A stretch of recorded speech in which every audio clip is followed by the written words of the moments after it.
उपमुख्यमंत्री आदरणीय अजितदादा पवार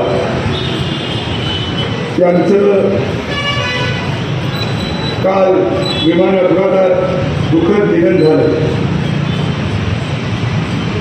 त्याचवेळी त्यांच्या समोरील अजून 4 लोक त्या विमानामधनं प्रवास करत होते. कैलासवासी विनीत जाधव, कैलासवासी पिंकी माळी, कैलासवासी सुमित कपूर, कैलासवासी शांभवी पाटील.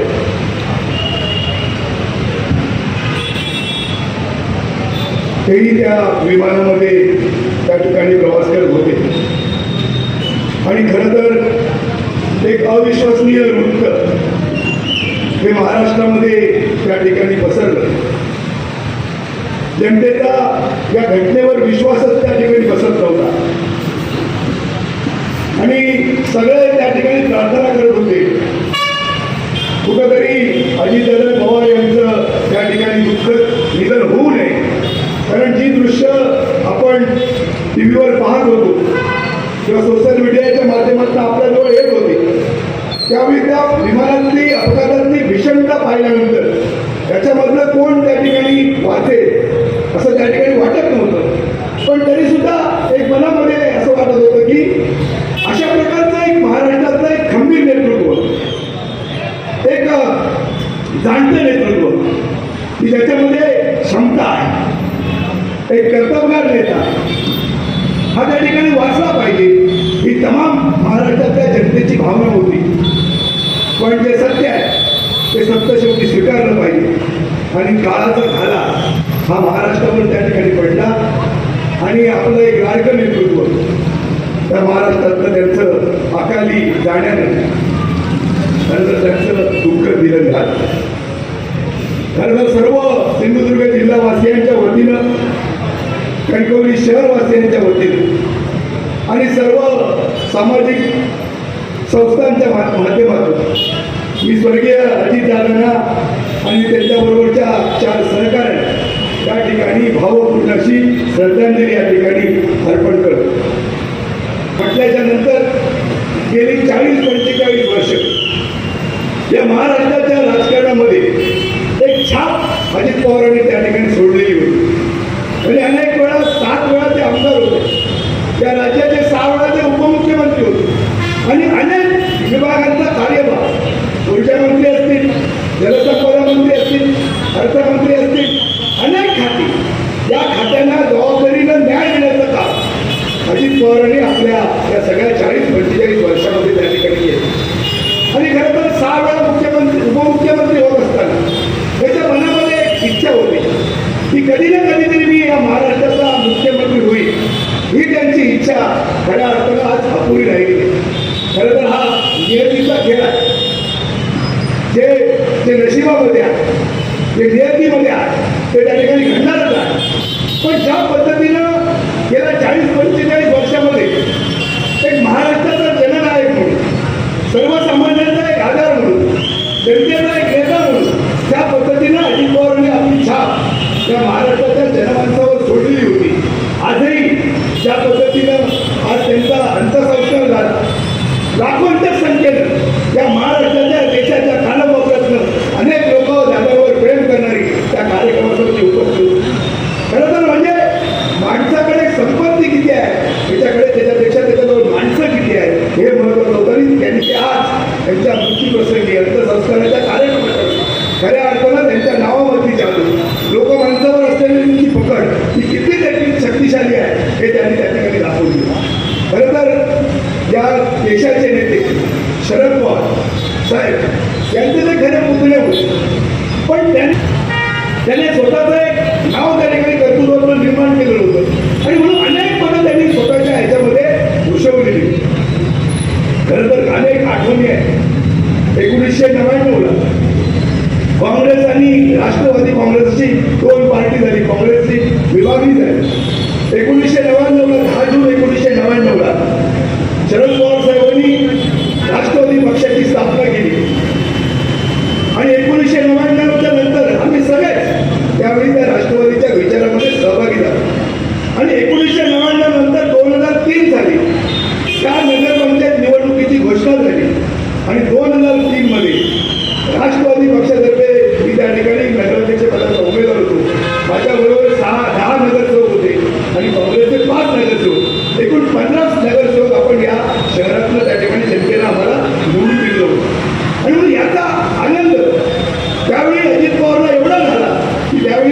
विधानसभा चालू होती. सगळ्या आमदारांनी मिळून अजित पवारांना खांद्यावर उचलून घेतलं आणि त्यांची मिरवणूक विधान भवनामध्ये त्या ठिकाणी काढली. आणि मग अशा प्रकारच्या आठवणी असताना खरं तर आपण जेव्हा कणकवलीचा पर्यटन महोत्सव घेतला, त्या पर्यटन महोत्सवाला सुद्धा अजित पवार त्या ठिकाणी उपस्थित होते. मला आठवतं कणकवली शहरामध्ये ढालकडीचं मंदिर आहे, पार आहे. त्या पारावर या राज्यातले तत्कालीन 7 कॅबिनेट मंत्री, त्याच्यामध्ये प्रमुख अजित पवार होते आणि 7 कॅबिनेट मंत्री त्या ठिकाणी उपस्थित होते. कणकवलीकरांचं त्या ठिकाणी आशीर्वाद घ्यायला, कणकवलीकरांना शुभेच्छा द्यायला. त्याचबरोबर मधु मंगेश कर्णिकांची 61वी एक कार्यक्रम होता कणकवलीच्या मैदानावर आणि त्यावेळी मी पदावर होतो आणि आम्ही सगळ्याच मग त्या ठिकाणी अजित पवारांकडे मुंबईमध्ये गेलो आणि तेव्हा सांगितलं की राज्यस्तरावर अनेक लोक त्या ठिकाणी येणार आहे, कणकवली छोटी आहे, तर कणकवलीला आपण आर्थिक भरीव मदत करा. अजितदादांनी तात्काळ माधव कलमेचे साक्षीदार आहे 5 लाख रुपयाची मदत, मला वाटतं त्याला 30 वर्ष झाली, 5 लाख रुपयाची मदत तातडीने त्या ठिकाणी त्या कार्यक्रमाला केली. म्हणजे एवढं दानशूर, एक दिलदार, एक दमदार अशा प्रकारचं नेतृत्व असणारे अजित पवार. कणकवलीच्या बाजारपेठ मित्रमंडळाच्या स्पर्धेच्या उद्घाटनाला सुद्धा अजित पवार त्या ठिकाणी आलेले होते. देववाडीमध्ये एक आश्रमशाळा आपण उघडलेली होती त्यावेळी, त्या आश्रमशाळेचं सुद्धा उद्घाटन त्यांनी केलं. जे गणपतीवर श्रीधर नाईकांचं उद्यान आहे कैलासवासी, त्याच्या उद्यानाची सुद्धा पायाभरणी ही त्या ठिकाणी अजित पवार साहेबांनी त्यावेळी केलेली होती. आणि म्हणून एवढं कणकवलीचं एक नातं, विशेष नातं, या कोकणचं एक विशेष नातं, या सिंधुदुर्गाचं एक विशेष नातं हे अजित पवारांचं त्या ठिकाणी त्या सिंधुदुर्गाचं होतं. आणि म्हणून आजही त्या ठिकाणी एक तर प्रेम आहे, एक संवेदना आहे, ही कणकवली वासियांची सातत्यानं अजित पवारांच्या बरोबर त्या ठिकाणी राहिलेली आहे. खरं तर आज त्या आपल्यामध्ये हयात नाही, पण त्यांचा जे त्यांनी दिलेला जो विचार आहे, त्यांनी दिलेली जी कामाची पद्धत आहे, म्हणजे सकाळी 6 वाजल्यापासून ते एकदा काम सुरू केलं की शेवट उशिरा रात्रीपर्यंत त्यांचा तो जनता दरबार त्या ठिकाणी सुरू आहे. आणि एवढे लोकप्रिय पूर्ण महाराष्ट्रामध्ये ते झालेले होते.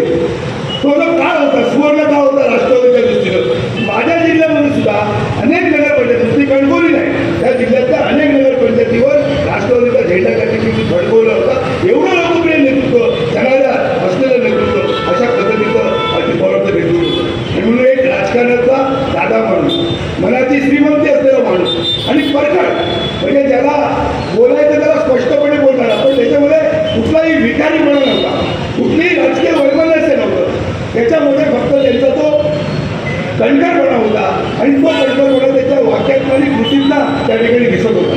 आणि म्हणून अशा प्रकारचं नेतृत्व या महाराष्ट्रात गेलं, याचं फार मोठं नुकसान या महाराष्ट्राला झालेलं आहे. फार मोठी पोकळी ही महाराष्ट्रामध्ये अजितदादांच्या जाण्यानं निर्माण झालेली आहे. खरं तर मी या दुःखद प्रसंगी पवार कुटुंबियांना त्या ठिकाणी त्यांचं हे जे दुःख आहे, हे दुःख पचवण्याची ताकद किंवा पेलण्याची ताकद ही परमेश्वराने त्यांच्या कुटुंबाला त्या ठिकाणी द्यावी. कारण एखादा करता माणूस, कारण महाराष्ट्रातला एक राजा माणूस, एक रुबाबदार माणूस, एक रुबाबदार नेतृत्व या महाराष्ट्रातलं आज गेलेलं आहे. आणि म्हणून त्यांचं त्या ठिकाणी शक्ती त्या कुटुंबाला त्या ठिकाणी मिळावी. आणि कधी न भरून जाणारं नुकसान झालेलं आहे. महाराष्ट्रामध्ये एक पोकळी निर्माण झालेली आहे की आज अजितदादा असतील तर महाराष्ट्र तितक्याच ताकदीनं त्या ठिकाणी प्रत्येक क्षेत्रामध्ये पुढे राहिला असता. मगाशी अनेक व्यक्तींनी उल्लेख केला की बारामती एक विकासाचा पॅटर्न त्यांनी उभा केला. महाराष्ट्र सुद्धा विकासाकडे नेण्याचा त्याचा प्रयत्न होता आणि त्याला नेला. आणि म्हणून अशा प्रकारचं एक व्यक्तिमत्व आज आपल्याकडे गेलेलं आहे. आणि म्हणून जास्त वेळ न गेला, आपण 6 वाजल्यापासून या ठिकाणी आलो, एवढ्या मोठ्या संख्येनं आपण आलात. मी सगळ्यांचं मनापासून या ठिकाणी आव्हान असतो की प्रत्येकाला फोन केलेला नाही, पण एक आपण संतांची सभा घेऊया, एक शोक सभा घेऊया, एक आपण आदरांजली वाहूया, एक छोटासा मेसेज आपल्या सगळ्यांना मी टाकला. आणि एवढ्या मोठ्या संख्येनं आपण अजितदादांच्या या कार्यक्रमाला या ठिकाणी उपस्थित राहिलात, त्यामुळे आपल्या सगळ्यांचं मी मनापासून स्वागत करतो, मनापासून आपल्याला आभार मानतो. पुन्हा एकदा आपल्या संवेदनशील संस्कृती पाळणाऱ्या सगळ्या कणकवलीचं आणि स्वाभिमानी शहराची ओळख आपण या निमित्तानं दाखवली. आणि म्हणून पुन्हा या ठिकाणी आम्ही कणकवली सर्व नगरसेवकांच्या वतीनं या ठिकाणी कुठलाही पक्ष आपण ठेवलेला नाही, सर्व पक्षीय कणकवली, समस्त कणकवलीकरांच्या वतीनं सगळ्या पक्षाचे नगरसेवक याच्यामध्ये सहभागी आहेत. प्रत्येकजण समाजामध्ये काम करणाऱ्या सगळ्या क्षेत्रातला मान्यवर प्रमुख या ठिकाणी उपस्थित आहे. मी सगळ्या जनतेचं एका असलेल्या उपस्थितांचं मनापासून या ठिकाणी धन्यवाद स्वर्गीय अजितदादा पवार अमर रहे.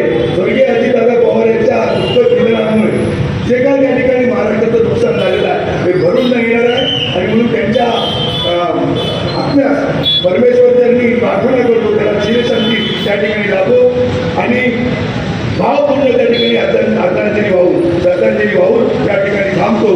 जय हिंद, जय महाराष्ट्र.